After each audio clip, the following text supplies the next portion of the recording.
Assalamualaikum warahmatullahi wabarakatuh. Pada video kali ini, saya akan menjelaskan tentang alga dan fungi.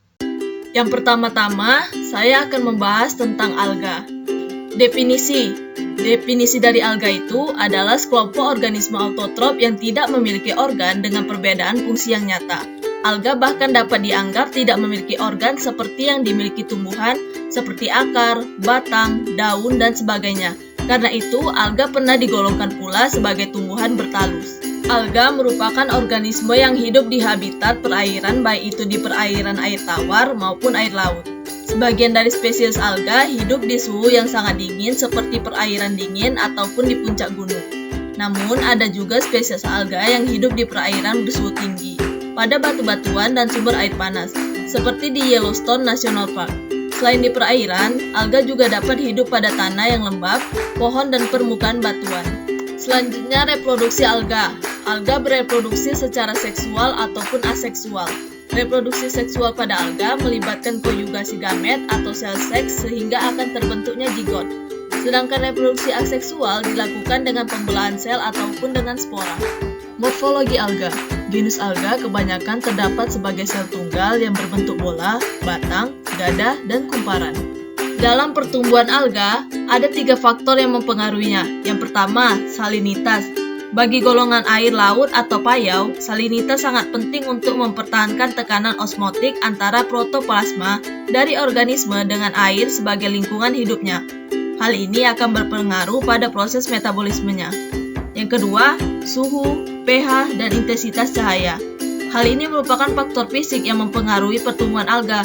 Cahaya sangat diperlukan untuk proses fotosintesis. Beberapa alga melakukan fotosintesis pada pH 7-8. Yang terakhir ada aerasi. Dalam aerasi, selain terjadi proses pemasukan gas-gas yang diperlukan dalam proses fotosintesis, juga akan timbul gesekan-gesekan antara gelembung udara dan molekul-molekul air, sehingga terjadi sirkulasi air. Hal ini sangat penting untuk mempertahankan suhu tetap homogen serta penyinaran dan nutrien tetap merata. Selain itu, sirkulasi juga dapat mencegah pengendapan plankton. Yang terakhir, kita akan membahas tentang jenis-jenis alga. Untuk jenis alga yang pertama itu ada alga hijau atau chlorophyta. Habitat alga ini di air tawar, air laut, tanah-tanah yang basah, ada pula yang hidup di tempat-tempat yang kering. Untuk reproduksinya, kelompok alga hijau berkembang biak secara vegetatif dengan cara pembelahan sel, fragmentasi, pemisahan koloni, dan pembentukan spora. Dan yang kedua itu ada cara generatif, yaitu dengan isogami, anisogami, dan oogami. Salah satu contoh chlorophyta yaitu corollera yang dimanfaatkan sebagai obat. Yang kedua ada alga coklat atau Phaeophyta. Habitat Phaeophyta banyak terdapat di daerah yang beriklim dingin. Alga ini banyak mendominasi bagian lateral daerah Arktik dan Antarktik. Walaupun demikian, ada jenis-jenis lainnya yang hidup di daerah tropik dan subtropik. Sebagian besar dari Phaeophyta hidup melekat pada substrat karang dan lainnya. Beberapa di antaranya hidup sebagai epifit. Untuk reproduksinya terjadi secara aseksual dengan pembentukan zoospore berflagela dan fragmentasi. Sedangkan reproduksi seksual terjadi secara ogami dan isogami. Salah satu contoh dari alga coklat atau Phaeophyta ini adalah Laminaria sinclairi, yang merupakan jenis alga coklat penghasil asam alginat yang dibutuhkan untuk produksi tekstil, makanan, dan kosmetik. Oke, yang ketiga alga merah atau Rhodophyta. Habitatnya sebagian besar alga merah ini hidup di laut, banyak terdapat di laut tropika. Sebagian kecil hidup di air tawar yang dingin dengan aliran deras dan banyak oksigen. Selain itu, ada pula yang hidup di air payau. Alga merah yang banyak ditemukan di laut dalam adalah Gelidium dan Gracilaria. Sedang Euchema spinosum ditemukan di laut dangkal. Untuk reproduksinya dia dibagi menjadi 2, yaitu vegetatif dan generatif. Perkembangbiakan vegetatif alga merah berlangsung dengan pembentukan spora haploid yang dihasilkan oleh sporangium atau talus ganggang yang diploid. Spora ini selanjutnya tumbuh menjadi alga jantan atau betina yang sel-selnya haploid.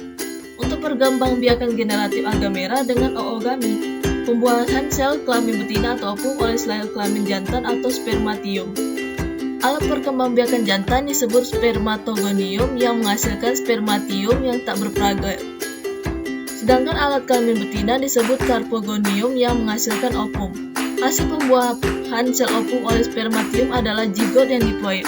Salah satu contoh dari alga merah adalah Gelidium coulteri dan Gracilaria sp.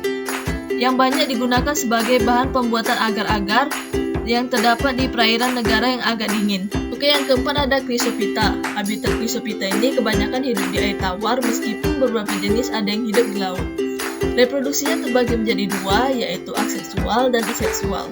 Untuk yang aseksual, dia melakukan dengan cara zoospora multinukleat berukuran besar yang mempunyai banyak flagela. Sedangkan yang seksualnya dengan cara oogami, yaitu dengan membentuk oogina atau pembentuk gamet betina dan anteridia atau pembentuk gamet jantan pada filamen yang sama. Salah satu contoh alga emas atau Chrysophyta ini adalah Paukeria.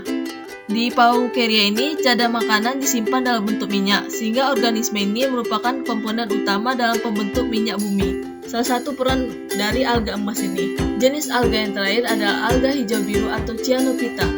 Habitat alga hijau biru tersebar luas. Banyak ditemukan di perairan tanah yang lembab, permukaan dinding tembok, pot, dan batu karang yang lembab. Bahkan ditemukan pula di tempat yang kurang menguntungkan lingkungannya. Beberapa jenis dijumpai pada sumber air panas seperti mata air panas Yellowstone Park di Amerika. Untuk reproduksinya sendiri dia dibagi menjadi tiga, yaitu pembelahan sel. Melalui cara ini, sel dapat langsung terpisah atau tetap bergabung membentuk koloni. Yang kedua ada fragmentasi. Fragmentasi adalah cara memutuskan bagian tubuh tumbuhan yang kemudian membentuk individu baru. Yang terakhir ada spora. Pada keadaan yang kurang menguntungkan akan terbentuk spora yang sebenarnya merupakan sel vegetatif. Spora membesar dan tebal karena penimbunan zat makanan. Cyanophyta berperan sebagai bahan makanan, misalnya Spirulina maxima. Spirulina banyak mengandung protein, yaitu 45% sampai 49% dari berat keringnya. Spirulina sudah lama digunakan sebagai bahan makanan oleh bangsa Indian dan Meksiko. Selanjutnya saya akan membahas tentang fungi. Di dalam dunia mikrobia, jamur termasuk divisi Mycota atau fungi. Fungi merupakan organisme eukariotik dengan dinding sel sebagian besar tersusun atas selulosa dan kitin. Untuk habitat fungi, secara umum fungi tumbuh dan berkembang dengan baik pada tempat basah, lembab yang kaya senyawa organik, lingkungannya agak asam, serta kurang cahaya. Beberapa jenis jamur ada yang tumbuh baik pada lingkungan asam dan ada pula yang hidup pada lingkungan dengan kadar gula tinggi. Morfologi fungi. Fungi benang terdiri atas massa benang yang bercabang-cabang yang disebut miselium. Miselium tersusun dari hifa atau filamen yang merupakan benang-benang tunggal. Badan vegetatif jamur yang tersusun dari filamen-filamen disebut talus. Berdasarkan fungsinya dibedakan menjadi dua macam hifa, yaitu hifa fertil dan hifa vegetatif. Hifa fertil adalah hifa yang dapat membentuk sel-sel reproduksi atau spora-spora. Apabila hifa tersebut arah pertumbuhannya keluar dari media disebut hifa udara. Hifa vegetatif adalah hifa yang berfungsi untuk menyerap makanan dari substrat. Fungi terbagi menjadi tiga kelompok, yaitu yang pertama ada kambir, jamur yang bersel satu, ukurannya mikroskopik. Contohnya Saccharomyces cerevisiae. Yang kedua ada kapang, jamur yang berbentuk filamen, contohnya Rhizopus oryzae. Yang terakhir ada cendawan, jamur yang tubuh buahnya makroskopik, contohnya Pleurotus ostreatus. Reproduksi fungi. Fungi berkembang biak secara vegetatif dan secara generatif. Reproduksi vegetatif dapat dilakukan dengan beberapa cara, di antaranya pembentukan tunas atau budding, fragmentasi, dan dengan spora vegetatif. Yang pertama ada tunas, yang biasa terjadi pada jamur bersel satu, misalnya pada ragi atau Saccharomyces. Pada awalnya membentuk tonjolan kecil yang selanjutnya tumbuh membesar menjadi sel ragi. Selanjutnya sel baru memisahkan diri dari sel induk menjadi individu baru. Yang kedua ada fragmentasi, yaitu pemotongan bagian-bagian hifa dari miselium. Selanjutnya tiap-tiap potongan tumbuh menjadi hifa baru dan selanjutnya tumbuh membentuk miselium baru. Dalam kondisi tertentu, hifa akan bermodifikasi menjadi penghasil spora vegetatif. Yang terakhir, ada spora vegetatif adalah spora yang dihasilkan oleh sporangium atau kotak spora yang terbentuk pada hifa tertentu tanpa didahului peleburan dua hifa. Reproduksi generatif dapat dilakukan dengan beberapa cara, di antaranya ada isogami, anisogami, oogami, gametangiogami, somatogami. Yang pertama, isogami adalah peleburan dua gamet yang sama bentuk dan ukurannya. Sebaliknya, bila dua sel gametnya tidak sama bentuk dan ukurannya disebut oogami. Pada oogami, sel telur berukuran lebih besar dihasilkan oleh oogonium. dan spermatozoid yang berukuran lebih kecil dihasilkan oleh antheridium. Apabila dua sel gamet bentuknya sama tetapi tidak sama ukurannya disebut anisogami. Gametangiogami adalah perkawinan dua gamet yang berlainan jenis kelaminnya. Sedangkan somatogami adalah perkawinan dua sel talus yang tidak mengalami diferensiasi. Selanjutnya ada klasifikasi fungi. Di klasifikasi fungi pertama ada divisi Zygomicota. Fungi divisi ini umumnya hidup di darat sebagai sapropit. Dinding selnya tersusun atas zat kitin. Tubuhnya berubah hifa bercabang-cabang yang umumnya tidak bersekat. Namun, ada beberapa golongan tertentu yang telah memiliki sekat. Perkembangbiakan secara aseksual. Contoh jenis fungi divisi ini antara lain Mucormucedo dan Rhizopus oryzae. Klasifikasi fungi yang kedua ada divisi Ascomycota. Keanekaragaman divisi Ascomycota adalah yang paling besar dibanding divisi lainnya. Hifa penyusun tubuhnya telah memiliki sekat dan berinti banyak.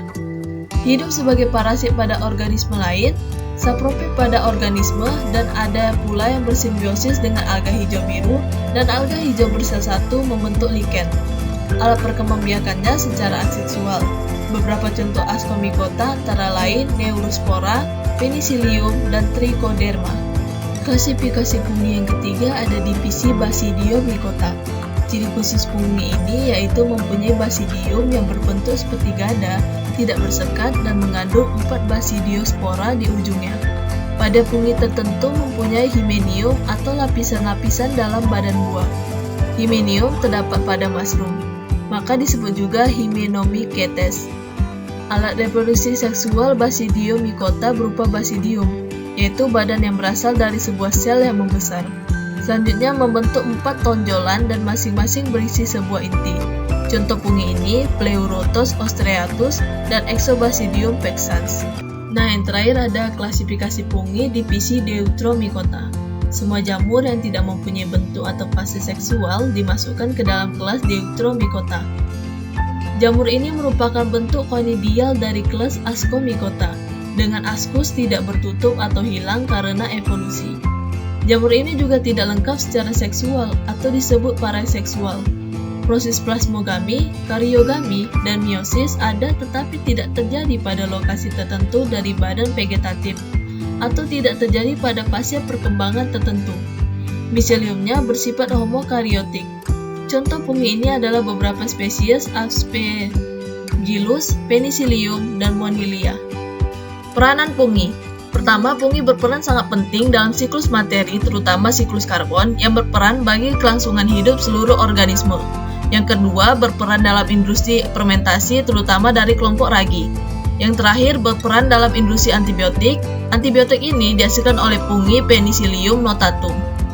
Sekian video pembelajaran pada kali ini. Terima kasih. Wassalamualaikum warahmatullahi wabarakatuh.